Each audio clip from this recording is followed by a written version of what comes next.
Thanks for joining me. Hi, everybody. My name's Teresa Sally. We're going to have a presentation this afternoon about your voice, how nurses can make a difference, and you can use your voice to do a lot of things to make the world a better place, to make nursing a better place. So join me as we take this journey together. I'm a nurse. I've been a nurse for over 30 years. I've worked in intensive care, been at the bedside, in an office, peri-op specialist. I want things done right, and I think it's our job to work to make what we do better because we affect a lot of people. I have nothing to disclose. I'm not associated with any companies or anything like that. And Patricia Dunn, who also helped put this together, no relevant financial relationships. And today we're going to talk about several different things. We're going to talk about how the role of nurses, some strategies for how you can get involved with policymakers, with stakeholders, and we'll find out what actions you can actually take to make a difference. So we won't just talk about it. We'll give you some tools to work with. Because nursing has a voice. It's your voice. So my name's Teresa. I'm a mom, a wife, a counselor, a teacher. I've been in the ICU. I've been in the emergency room. I've done home care. I've done home infusions. I even placed a PICC line once on a kitchen table that had a very active litter of kittens underneath and a full litter box. So that's one of my nursing stories. I've done open heart recovery. Most of my last few years have been in PACU, either as an educator or a manager. I'm also an auditor and a clinical consultant. So as you can see from my history, nursing is full of a lot of different roles. When I started my journey, I felt like it was a calling, sort of a clarion call, a beacon that called me into a helping profession. I had a mission to become a helper and a healer. I grew up with a mother that had a disability. And so since I couldn't help her, I was driven to try to help other people, to inadvertently hope that it helps her. Starting out my work life, I actually started as a counselor, and I wanted people to be better. And I learned as a young adult that dealing with people who had problems, they really didn't seem to want to fix their problem because, as this young adult with all these letters behind your name, I thought I could fix things. They didn't want to hear me talk. They wanted me to listen to them. And I found out that counseling was really not for me. So I went into nursing. Because in nursing, if nothing else, you can make people better, even if you poke them with a sharp needle. There's something good about that because they're getting a medicine that might make them better. So I discovered that physical health was foundational for any healing to take place, even in counseling. Not too long after this discovery, my career veered from counseling into nursing. And I started out nursing because it was a helping career, but also a very flexible career. And you're not tied to any one role. There are so many ways we can use this learning. It's not always been an easy role, and certainly not always a pleasant role with the sights and sounds and smells of nursing. But it's what I've come to cherish and be very proud of. It's grown me and stretched me. It made me a better person with a keener sense of others' needs. Some roles I've grown out of and some I've grown into. Nursing has given me a vision of wanting the world to be a kinder, gentler, less judgmental place for everyone. And this is not simple work. I don't care what people say. There's nothing easy about it. But like all meaningful work, we have to start small to make big changes. Take a brief moment and note a few words of why you became a nurse. Think about it.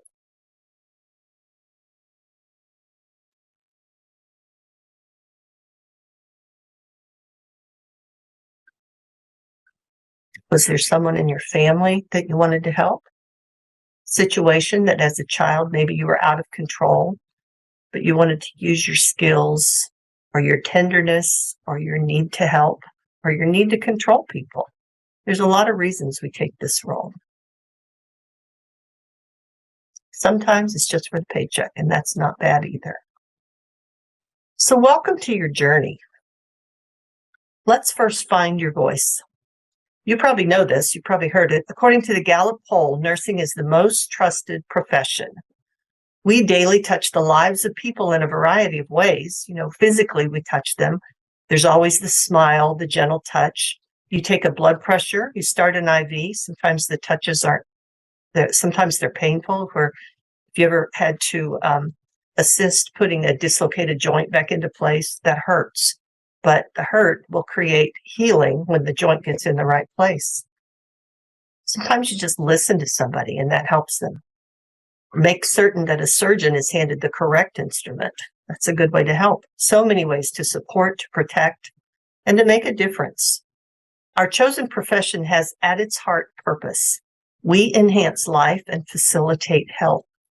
We do this by touching, teaching, and tasking to encourage and equip individuals with positive steps toward wholeness and self-care. Some of us do this from the bedside. Some of us do it from a desk, from an office, behind a computer, sometimes on your laptop in your car, sometimes from classrooms, or even your home. There's more and more and more remote nursing going on, sometimes from boardrooms, sometimes from assembly houses and government platforms. Our chosen profession has endless possibilities. And now more than ever, your voice needs to be heard. Moving nurses from being the recipients and implementers of health policy decisions, which is what we do every day in our workflow, to being leaders with a strong voice in the development or reform of policy will make concerted strategic efforts into the future. We can't do anything without a policy, and in order for them to be effective and make our workflow better, we have to participate in the development of that. You need to know that some of us here are getting ready to retire. I've got 32 days left in this role. I need people to follow after me and to carry the flag for us. And so you are inheriting this mission. So you're saying, okay, maybe I'll take this up. How can I do this work? And where in the world do I start? Well, have you ever served on a unit council in your department? Or maybe a shared governance committee? Have you stewed in a staff meeting trying to make sense of a word tangle of jargon and feelings, wishing someone would calmly speak simple truths and just get to the point? Conversations like these often become springboards for idea seedlings. Sitting in a meeting where there's an awful lot going on and you can just see these word bubbles above people's heads that you just wish they would say that instead of, keeping quiet or worrying about what somebody would think about them. Conversations have to happen for change. Seedling thought bubbles can sprout into outline drafts, and those can grow into practice improvement and policies. You might be the very one to produce the seed or the idea and the spoken suggestions that eventually will drive change. First, before change happens, you have to want it to happen. Have you ever taken to social media with a rant that something needed to be improved? I know nowadays with all of our employers watching social media, you have to be very careful what you say. But sometimes that's your platform. That's where your tribe is. That's where your people are, and you want them to hear what you have to say. Maybe you've had lunch table conversations about wishing things were different. It's funny as a manager when I walk in the lunchroom and it gets very quiet. I know that they've had something to say either about me or about the work that I need to know, but they don't want to tell me yet. Sometimes wanting work days to be more about patients than budgets, about wishing you had power to drive improvements because the decision makers are too far removed from the front line of work. How many times have you said about a decision that was delivered to you about a workflow change? Who decided this? Do they have any idea what I do? These people have not held the hands of grieving parents. They haven't smelled cancer or seen the blood loss from a drive-by shooting, but you have. You stayed late with the dying patient who had no family present to see them off.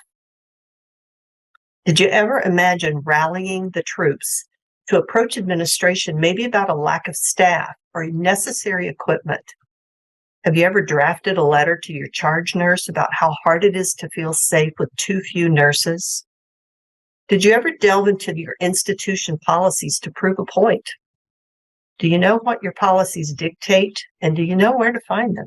Most places that's part of orientation, and it's very important for you to know. If you've ever even remotely considered any of these situations, your voice needs to be heard. You already see the possibilities, and you're not satisfied living and working in the status quo. Nobody wants a job that they just go to and go home and don't make a difference. As a nurse, you have many, many tools to make changes. So you start out as a trained professional. With some experience under your belt, you become attuned to people's needs. You learn to read people. You become sensitive to subtle signs that precede a crisis. If you work in ICU or if you work in a place with telemetry and you watch heart rates and rhythms and EKG strips and things, you often will see something that's starting to change before your eyes see it. You just know something's going to happen. You learn to trust your head, your heart, your gut, your nose, and your nurse radar. You're constantly building your inner compass for fairness and equity. You see and know when people are not treated justly. You're trained to advocate for folks who can't speak for themselves. Those of you who work with babies or in NICU, they have no voice, but you know how to read that sweet little patient. You deliver compassionate care to all without considering any individual to be unworthy of your time. You look beyond skin color and lifestyle choices into the eyes of real people. You approach physicians and providers as an advocate and a spokesperson for your patients. Have you ever gone up against a surgeon or an anesthesiologist or a critical care doc, a hospitalist with strong opinions, and said, look, you have to come see this patient. You have to come look at them and see what's going on. I promise you, it's important. Sometimes they don't agree, they're in a hurry, they don't have time, but you are the voice of the patient. You also care for victims of crimes. And I don't know about you, but in our facility, we also care for criminals. They come in their handcuffs with the guards, and yet they feel pain and they need help also. You bandage gunshot wounds, motor vehicle disasters. You see addiction scars up close and personal on patients and their families. You know what real pain and fear smell like. By your daily profession, you're becoming a force to be reckoned with. And you, David, dealing with a great big Goliath.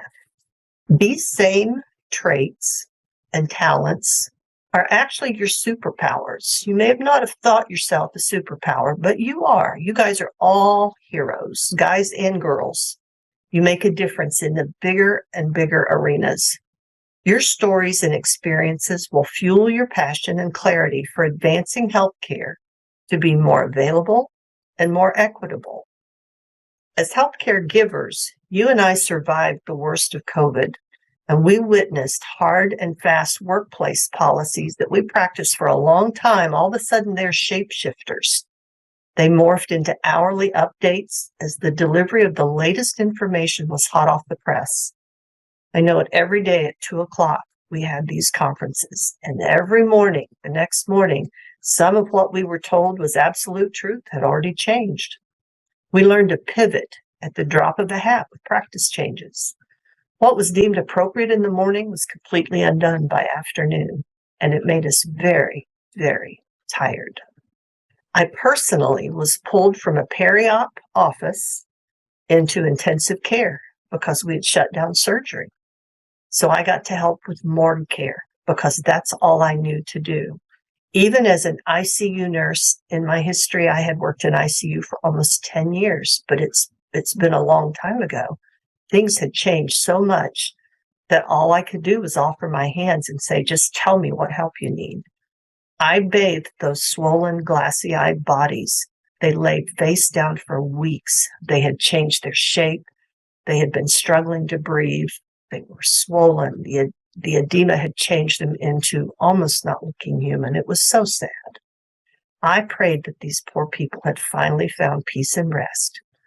We don't forget things like this. They stay with us, they change us, and I can close my eyes and still see those people.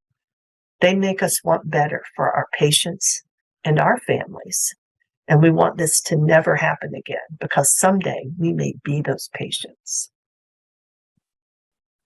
You and I know that many of those changes that came to us through the fire hose. They were shoved down our throat, basically, were quickly proven to be unnecessary. Like, did you ever wash your mail? I did. And wash your groceries? I did that too. It seemed silly, but I thought this thing could be the plague. Who knew? Other items, though, are here to stay. I will forever now carry hand sanitizer and disinfectant wipes with me. Changes that were pitched from distant sources, honed into government vocabulary that were literally pounded into our workflow like roofing nails.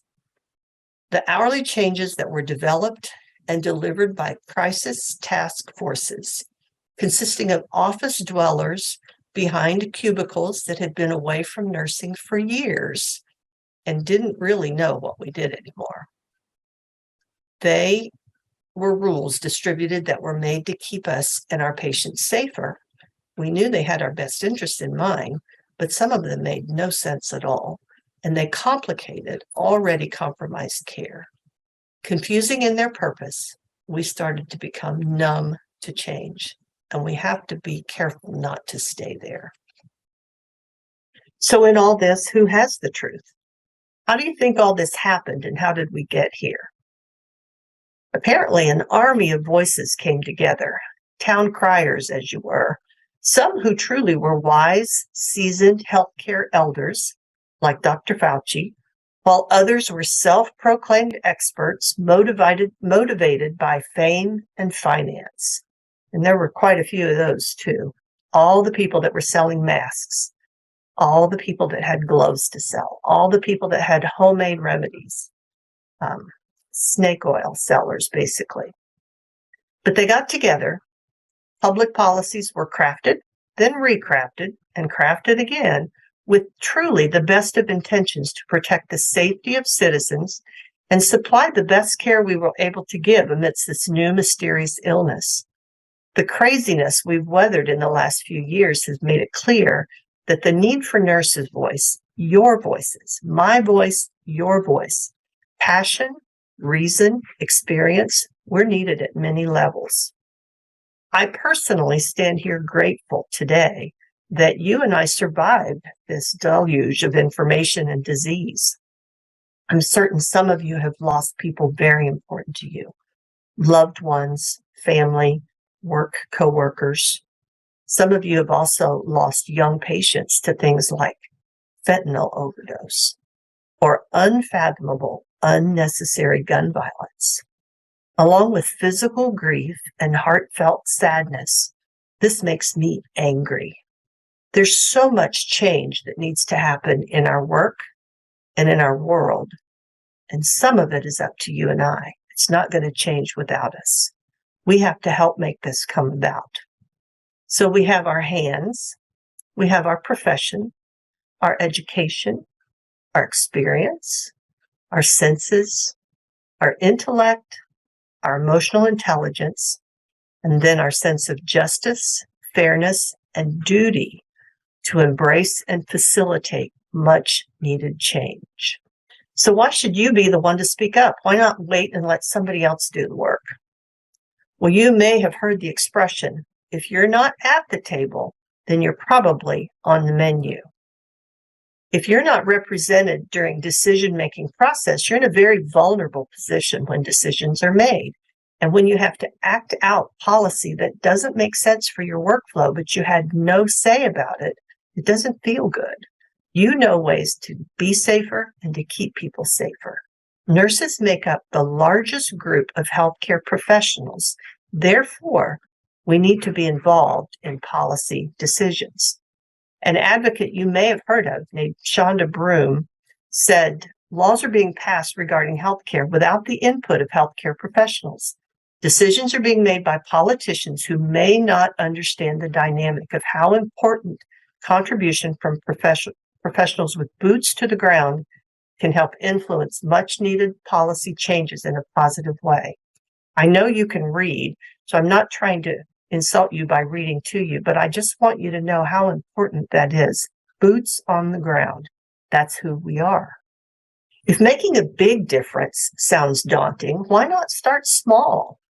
You don't have to start by changing the world. Maybe you can change your neighborhood or do something different just in your department. Start in your community, your work, your church, your neighborhood, any group that you're part of. You may lead a scout troop or coach a soccer team. There are groups of people all over. One place to start at work is your unit council, or maybe a staff meeting. They need articulated input from you about the good that's happening in your workplace. I have learned through experience that starting by noticing the good and then saying something about it will help people listen to you. If they expect you to say good things about them, they will hear you. Start by noticing what works, point out the positive direction in which your team is going. Noticing the positive and putting a voice to it is appreciated by your colleagues and your leaders. When you spotlight the positive, you're heard. Being heard makes space for your ideas to be shared. Then encourage your team to find ways to improve. That promotes positive energy. You can lift the standards without negativity and promote helpful, motivated change. People listen when you have good things to say about them and their work. And when you approach it with a positive attitude, rather than pointing out what's wrong, say, why don't we do things better? Here's a thought on how to improve. Implementing change can also encounter challenges. Resistance to change is expected. Folks, myself included, prefer routines to be comfortable and familiar, like my favorite well-worn house shoes. I'd rather go to them than anything new and fancy. They just feel good. Even with positive changes, you can expect some degree of pushback until it becomes evident that the change that you're asking to make is genuinely good. So we don't just say what needs to happen, but why it needs to happen. Challenges and changes sometimes make us stronger. When you're no longer afraid of these small changes, you might be ready for bigger stakes. So let's make your voice bigger.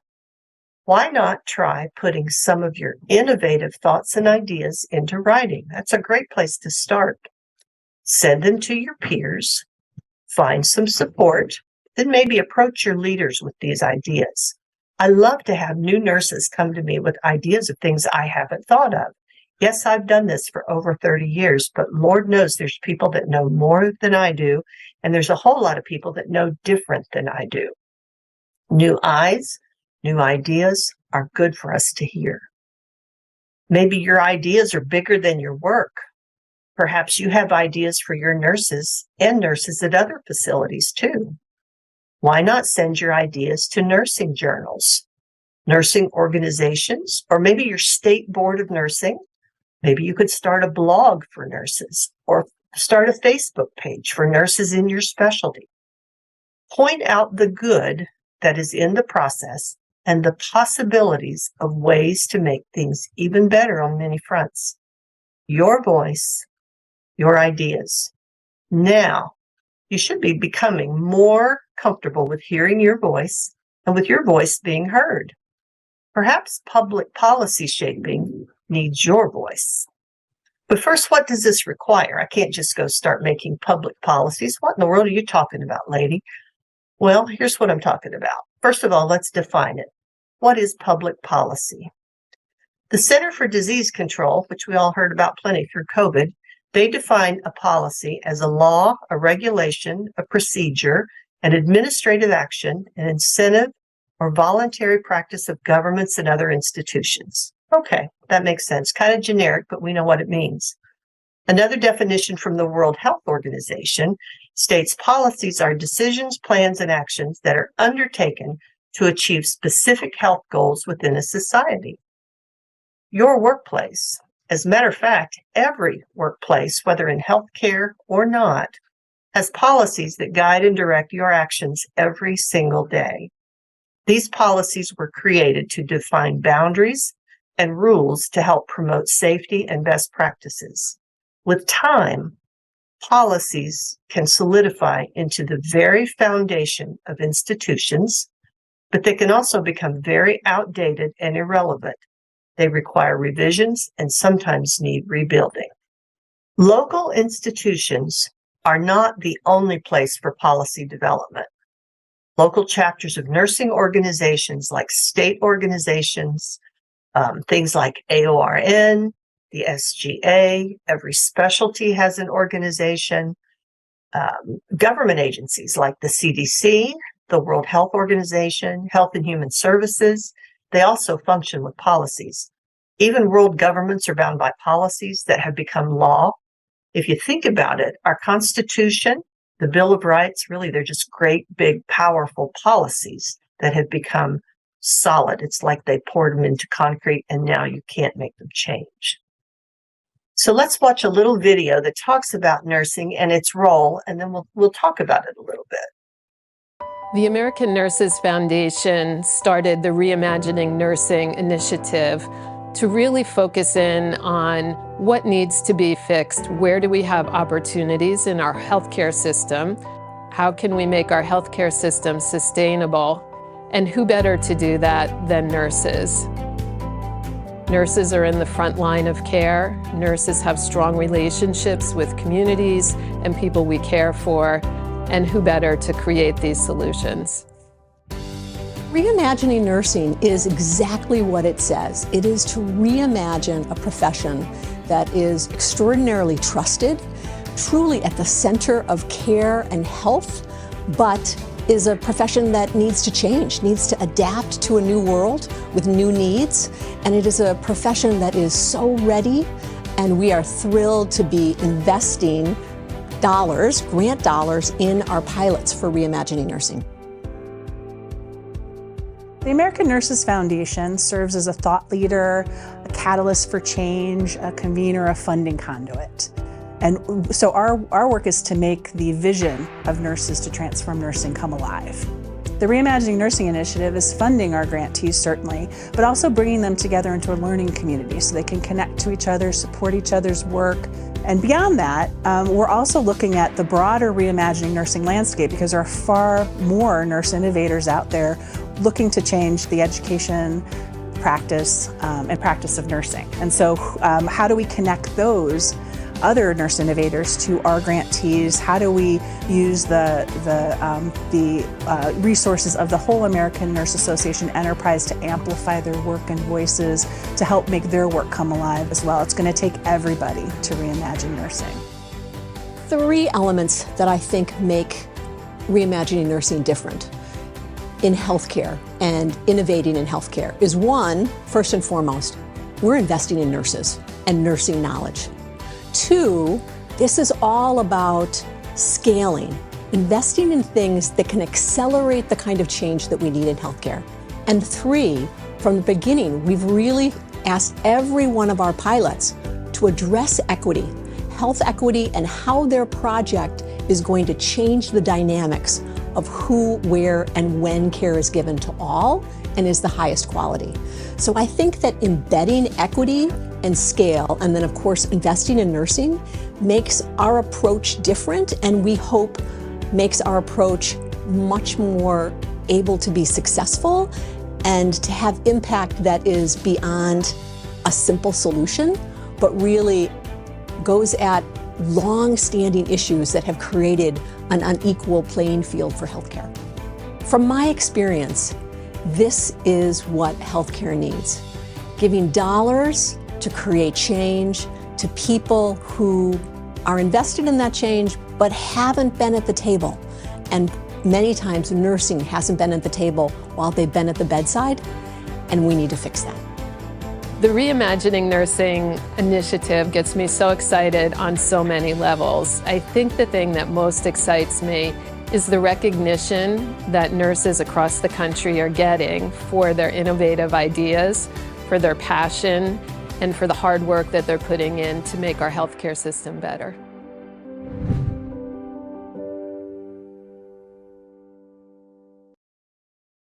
Nursing organizations are made up of a variety of voices that influence the U.S. healthscape. Membership-led initiatives from groups like the ANA, the American Nursing Association, exert efforts to influence healthcare policymakers and agencies whose decision will affect patients and their caregivers. And that's you. You're the caregivers. They believe that every person has a right to the highest quality of health care. For decades, the ANA has utilized the experience and expertise of its members to fight for meaningful healthcare reform. ANA also dedicates a portion of its website to healthcare reform resources, and the website's mentioned there. Why not help them reimagine nursing? I don't know if you picked up on some of those terms, but they used impact, innovation, solution, investment, and change. And all of that is going to take you and I and our energy to make it happen. As you can see, history records the effects of nursing energy poured into work for public policy. Here's just one timeline that the ANA has published that talks about work they have done. They actually started back in 1922. They appointed a committee to study health insurance programs and their implications on nurses and patients. Now, that's not real exciting, but where would we be without health insurance? It had to start somewhere. And this shows the history of the changes. They adopted a recommendation favoring an expansion of health insurance plans, and then an ANA House of Delegates endorsed healthcare as a right of all people. Things change, things grow, things develop. Nursing agenda for healthcare reform endorsed by 42 organizations. And then in 2009, the president of ANA participated in a White House healthcare summit, and that grew into the Affordable Care Act. And then that is still working to help us today. So even today, they continue to advocate for high quality, affordable health care, and they need nurse policymakers, nurse innovators, nurse impactors, nursing solutions, nurse investors. All of those are you. History records this effect, as you see through this timeline. So positive changes come from focused energy working together for the greater good. History's actually been altered by nurses who go the extra mile, and they speak up. You could make Florence proud by putting your energy into the efforts if she only knew what she started. You can remember this recent history. A case in point is this Affordable Care Act. The not-so-distant ACA granted more affordable access to health insurance for millions of American citizens so they could receive your care. You may have been overstaffed or not worked without the ACA because people couldn't get your care. The ACA decreased the probability of not having medical care by 25%, and they increased the probability of people having a usual place of care by 47 to 86%. That's a wide range because it's a big point to try to measure. ACA has substantially improved the access to care for those who gained coverage. And it was not exactly bipartisan when it was approved, but whether you agree with the political roots of this legislation or not, people need health care to afford any kind of basic medical care in this country. They need insurance, and this made it happen. This action supplied a means of improved access. Maybe you benefited from it. I know my family has. 2 of my adult kids started their own small businesses. And you know, starting a business does not provide a whole lot of income. So health insurance was not on their radar. And then the ACA came along with affordable health care insurance. They were able to insure themselves and provided affordable insurance until their businesses grew. So how do law changes like this happen? Obviously, it can take years because this was part of the conversation. The thread started back in the 1930s, and it grew and it grew and it grew. Hundreds and hundreds of hours of conversations and debates with efforts put forth by a variety of people, organizations, and lobbyists pushing for government actions. So what does lobbying mean? Let's add some clarity for this dialogue. Lobbying is any attempt by individuals, private interest groups, political action committees, or industries to influence the decisions of the government.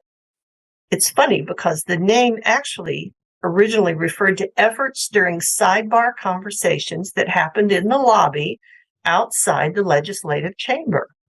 Maybe in the parking lot, maybe in the elevator, but it's people having a passion about a point to influence decisions. Different states in the United States do add boundaries and restrictions based on local laws to some forms of lobbying, like bribes and physical force, not exactly allowed. There's also formal versus informal lobbying. It can happen either way. There are paid lobbyists who represent business interests with big budgets. And there's indirect lobbying spurred by groups of common, unpaid, passionate citizens who are fighting for change. Indirect lobbying usually starts with grassroots initiatives by like-minded people who exert effort with work such as letter campaigns, phone calls to lawmakers, signature-driven petitions, public meetings, sometimes even protests to affect the opinions of the general public and the government. You can learn to be part of these efforts. Simply working to affect positive change needs your valuable perspective from the inside of the healthcare system. You as a nurse have a front row seat on what works and what needs to be made better. So why are nurses hesitant to get involved? It's hard to know where to start. That's the first reason. Sometimes you don't even want to mess with it, but you do want things to be better. You're often busy with work, life, kids, retirement, aging parents, soccer games, and a whole lot more. It sounds like this could take up an awful lot of your time and maybe even some of your money. That's an awful lot to ask of you. You may have even tried out some of your ideas on your leaders or your peers, and you felt like you didn't get a lot of support. Sometimes the rewards of success take a while. Every big oak tree started with a little tiny nut. Some of what you do in your nursing role involves policy engagement. As you advocate for your patients, you represent their needs. You may assist a patient to receive medical services they could not access on their own. You already know how to connect the department and the dots to provide avenues of care within your healthcare system for your patients. You're living in and using healthcare policies to define your daily workflow. You can create conversation with your patients and with your peers to increase awareness of the policy framework in which you exist. Increased awareness will raise questions that need answers. So who's working on the answers? Some nurses aim their career paths toward policy building. See, I told you our profession has many, many platforms. Are there really nurses doing this? Or are you just making this stuff up? Nope. Absolutely. Healthcare policy nurses may advocate for specific populations like pediatrics or maybe service specialties like oncology. They may have broad audiences or maybe smaller but powerful audiences. There are specialized nursing degrees, even with scholarship funding on the table. Not every nurse needs to be a family nurse practitioner. Nothing against them. But sometimes there's so many of them, they have trouble finding jobs. Here in the Midwest, some NPs are having challenges finding any employment in this crazy nursing shortage. Some of them have gone back to bedside working. When you choose the path that's less traveled, you will find it won't be so crowded and the jobs are available. Nursing policy makers are another role that you could shoot for. They are the voice of their constituents to represent and champion for healthcare improvements. The recent pandemic has highlighted the importance of having a nursing voice in all levels of government. Did you know in 2020 to 2022, there were 7,383 state legislators elected to serve in all 50 states. Now, that's a whole bunch of people. How many of them were nurses? January 22 audit of state legislatures found that there were currently 76 nurse legislators identified in 36 states. Now, you do the math like I did, and you find out that is barely more than 1%. Of the current 76 state nurse legislators, 14 are senators, 62 are representatives, 37 are Democrats, 39 are Republicans, 73 of the 76 are appointed to health-related committees like Health and Human Services, Public Health, Aging and Elderly, Health Insurance, Health Policy, Healthcare Finance and Appropriation, Mental Health Policy, Healthcare Reform, Higher Education, Rehab and Social Services, Wellness, Discrimination Prevention. The list goes on and on and on.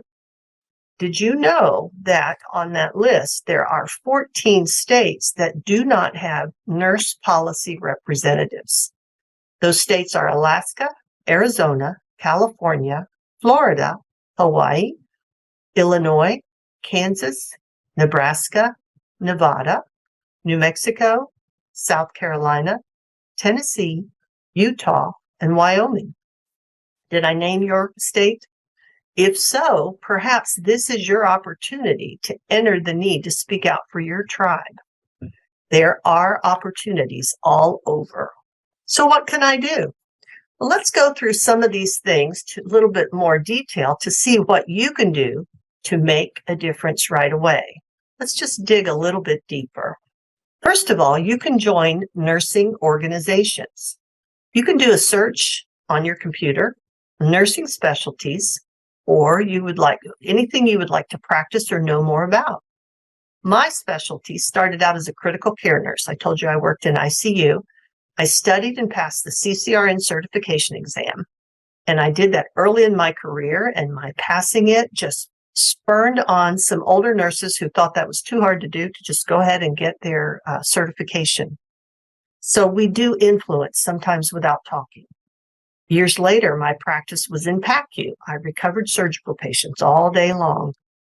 Once I earned the certification for CPAN, which is a certified post-anesthesia nurse, and for CAPA, which is a certified ambulatory peri-anesthesia nurse, I learned more and more about how policies and things like certification helped us be better nurses. Then I learned how the board did business and how they used experienced nurses to help build practice standards.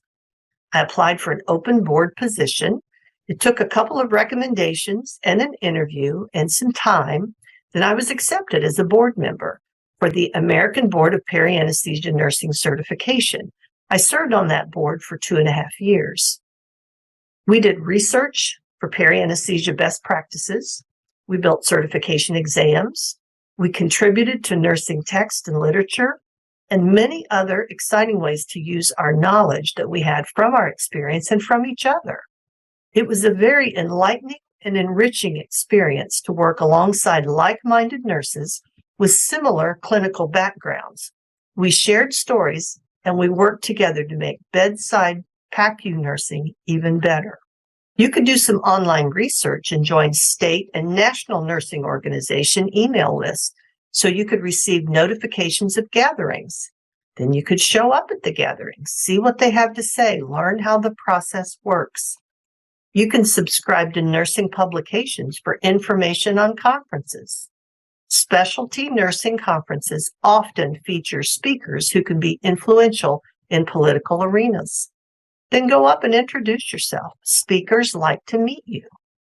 Connect on LinkedIn with your legislators. Your nursing board representatives are out there too. Hear what they have to say and add your voice to the mix. Practice talking and then listen to yourself. On an individual level, you can also subscribe to legislative notifications. You can keep updated with issues that matter to you and the work that's being done. You can do this through government websites and local politicians. You can also support a local candidate. Maybe there's somebody you know who is on the city commission or the city planning board. Find out what's going on in local government and then give the nurse voice and the nurse opinion to the efforts going on. There's plenty of issues that do need your voice. What might your passion be? What do you love? What do you want to change? What are you part of? What would you like to see happen? Find a purpose to support and get behind it. Ask your local representatives how you might be able to help.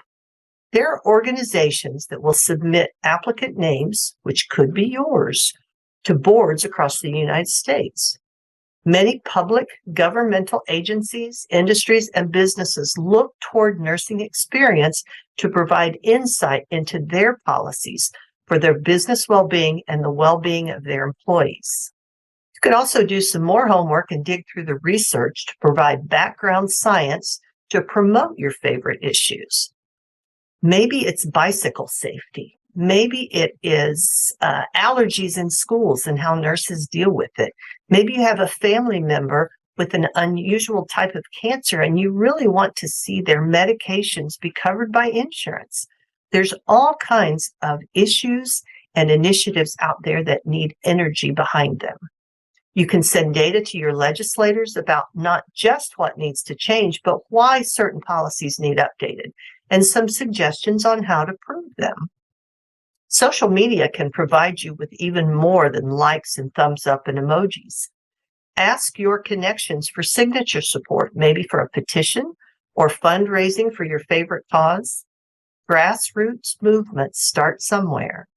You have the benefit of social media these days that were not available in the past. You can use social media to grow your tribe, grow interest, and grow dollars. So what's next? You can collaborate with lobbyists. They do have causes they're passionate about. You can provide them with science. Do the homework for them. They don't know the nursing perspective. National nursing organizations like the ANA that we've already talked about also work with lobbyists to promote agendas that protect patient care and nursing staff. You can inform the public, leverage your social media, share your voice, and again, build a community. What's next? The big one is run for office. Not everyone can do this, but some people are built for this. Running for office is a powerful way to be present for important decisions that affect nursing. You might just be the one to go to the top. You have to start somewhere. So don't ask why me, ask why not me. None of these efforts are too small or too big for you. Consider what might be in your future, how you can make a difference in a new and more powerful way than you've ever imagined before. Did you know there are many current issues that affect the quality of available health care? The Agency for Healthcare Research and Quality defines quality health care as doing the right thing for the right patient at the right time, in the right way, to achieve the best possible results. Nurses deliver high-quality care by providing care that is safe, effective, person-centered, timely, efficient, and equitable. You can expand your care from an office or a hospital room into a network or into state level. Spread your wings and take your words and see where it might take you. Nurses are the conduits of quality health care. You are that person. On the flip side, inequity in healthcare is evidenced in lack of access, lack of providers in underserved locations, financial constraints and inability to pay for care, ageism, lack of resources for education, food deserts, lack of knowledge and availability of mental health services, racism, bigotry, political division of ideologies. This list sounds so daunting that we wonder if our efforts are even worth the energy. But if we do nothing, then you hear a phrase paraphrased from a Martin Luther King sermon. Our lives begin to end the day we become silent about things that matter. We can't let that happen. Now is not the time to be silent. Efforts are in place to remove all of these roadblocks to equitable health care. A government initiative is currently in progress by the Health and Human Services Department to address the social determinants of health. It's called Healthy People 2030. But before we turn the corner, let's ask a question. So think about this. How does nursing build your skills? Nursing builds your skills for communication by what? By giving injections, By advocating for your patients? By documenting in electronic health records? Or by posting on social media? So if I had the music here, I would play you the Jeopardy tune, but I don't have that. Of course, nursing builds your skills for communication by advocating for your patients, and you do that on a daily basis. Social determinants of health, or SDOH, have a major impact on people's health, well-being, and quality of life. So this is life outside of the hospital, but directly affects our health. Healthy environments, active living, examples of them include safe housing, transportation, and safe neighborhoods. Racism, discrimination, and violence, education, job opportunities and income, access to nutritious food and physical activity opportunities, polluted air and water, language and literacy skills. SDOH also contributes to wide health disparities and inequities. For example, people who don't have access to grocery stores and healthy foods are less likely to have good nutrition. That raises their risk of health conditions like heart disease, diabetes, and obesity, and even lowers life expectancy compared to people who do have access to healthy foods. The network that I work for, a large network in the Midwest with 8 hospitals, and I think there's now 120 different satellite sites, we actually partnered with a local company to help grow and build a grocery store in a neighborhood where people would have to get on a bus and ride 20 to 40 minutes to get fresh groceries. Now, there were simple little convenience stores, almost like bodegas, but not in the Midwest, like Stop and Go or whatever. We could go in and you could buy a can of soup and a loaf of bread, but there was no place to get lettuce and carrots and apples and oranges. And so our health network helped partner to create a market in a neighborhood that was truly a food desert. And we were very proud to be able to do that, because if you have no choice for your food, you can't be healthy. Just promoting healthy choices won't eliminate these and other health disparities. But instead, public health organizations and their partners in sectors like education, transportation, and housing need to improve the conditions in people's environments. That's why the initiative Healthy People has an increased and overarching focus on these social determinants of health. As you will see in this short film next, there are so many parts of life that are impacted by our health and vice versa, that our health affects our abilities. Take a listen. At HHS, we define the social determinants of health as the conditions in the environments where people are born, live, learn, work, play, worship, and age. Social determinants affect our health, well-being, and contribute to health disparities and inequities as well. Healthy People, our nation's longest-running disease prevention and health promotion initiative, emphasizes addressing the social determinants of health to create environments that promote health and well-being for all. I'm Admiral Rachel Levine, Assistant Secretary for Health at the United States Department of Health and Human Services. Healthy People 2030 provides a framework for thinking about the social determinants of health across 5 domains. Here are the 5 social determinants of health. First, economic stability. People with steady employment are less likely to live in poverty and more likely to be healthy.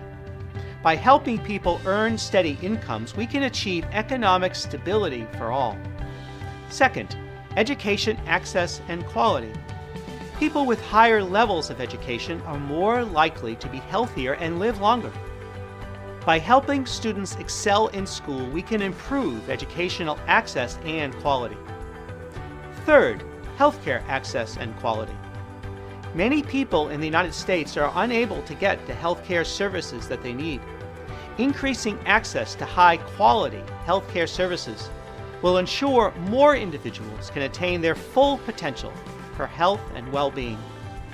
Fourth, neighborhood and built environment. Health and safety risks, like high rates of violence and unsafe air or water, impact health and quality of life. By creating safe communities, we can provide opportunities to promote playing and physical activity. And fifth, social and community context. Increasing relationships and interactions with family, friends, neighbors, and community members is beneficial to an individual's health and well-being. To learn more and see how others are working to address the social determinants of health across the nation, please visit healthypeople.gov. Produced by the U.S. Department of Health and Human Services. As you can see, good things are happening all over, and there's plenty of opportunities for you to help. Changing health outcomes will require action at all levels, upstream, midstream, downstream, and you and I, the nurses, have a major role at all levels in reducing gaps in clinical outcomes and improving healthcare equity. We nurses can strengthen our commitment to diversity, equity, and inclusion by leading large-scale efforts to dismantle systemic contributors to inequality and create new norms and competencies within healthcare. In that process, we will need to meet the complex ethical challenges that will arise as healthcare reorients to respond to the rapidly changing landscape. To ensure nursing's robust engagement with these major shifts in healthcare and society, investments in our well-being are essential. If you and I don't take care of ourselves, we have nothing to contribute to others. So what's in the future for nurses? Healthcare is more than fighting disease and performing surgery. With an aging population, of which I am part, and with an overburdened healthcare system, the power of nursing is needed more than ever. It's time for the nation to recognize the dedication of our 4 million invaluable registered nurses and the lives they touch. With the future of healthcare changing so dramatically, we can revolutionize the approach to care for the better. The Foundation pursues this mission through the following: elevating the profession of nursing globally, engaging all nurses to ensure professional success, evolving the practice of nursing to transform health and healthcare. The only question now is, where do I start and when? And these are only a few of many opportunities that we've shown you to get involved. So where will you begin? You're in a place of opportunity and responsibility. By virtue of your chosen career, you get to make a difference. It's time to put your voice to work for the benefit of mankind. Find a way to put your hands, your heart, your energy, your resources, your voice to work for the betterment of healthcare and mankind. So, you were made for this. I challenge you now. Tag, you're it.